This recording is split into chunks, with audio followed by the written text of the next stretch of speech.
श्री राधे। वैवाहिक जीवन में क्यों आती हैं समस्याएं?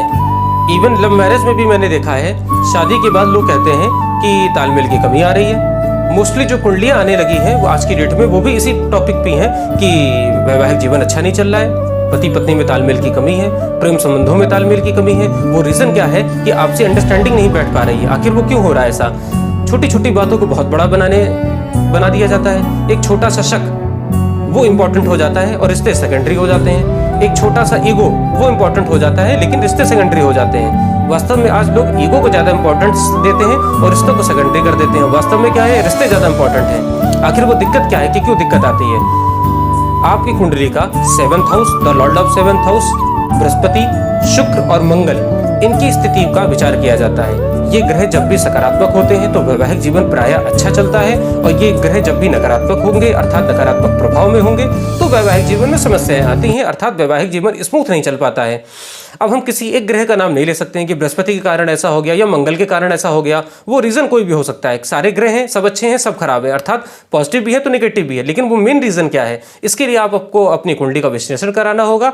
कुल मिला के 7th हाउस ये सबसे इंपॉर्टेंट होता है।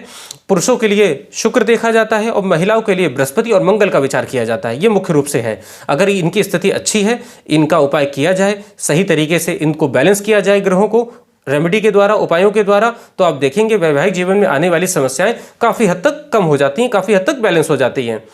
उपाय के तौर पे कुछ सरल उपाय किए जा सकते हैं। सबसे जो बेस्ट उपाय है, सबसे सरल उपाय है, श्री युगल सरकार राधा कृष्ण की उपासना किया करें। भगवान कृष्ण के लिए तो कहा भी जाता है कि उनकी जो पूजा करता है उसको समस्त देवी देवताओं की पूजा का प्राप्त हो जाता है, फल प्राप्त होता है। सर्वदेव नमस्कारम केशवम प्रतिगच्छति। श्रीमद् भागवत जी ने कहा, अकामः सर्व कामो वा मोक्ष काम उदारिति तब्रेण भक्ति योगेन जिजित पुरुषम परम। आप समस्त देवी देवताओं की उपासना करेंगे और अंत में वो भगवान श्री कृष्ण के चरणों में समाहित हो जाती है, प्राप्त हो जाती है। तो मूल तो भगवान श्री कृष्ण हैं, तो श्री राधा कृष्ण युगल सरकार की उपासना करें।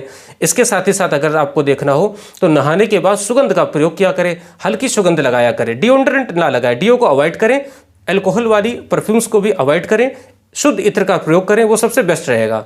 अपने घर के मंदिर में दोनों टाइम चंदन और गुग्गल की सुगंध का प्रयोग किया करें। दोनों टाइम आरती करें, दोनों टाइम नहीं तो एक बार तो अवश्य आरती पूजन करें। आप देखेंगे धीरे धीरे आपका वैवाहिक जीवन स्मूथ होने लगेगा। और एक बार अपनी कुंडली का विश्लेषण कराएं और प्रॉपर वे में इसका एनालिसिस कराएं। श्री राधे।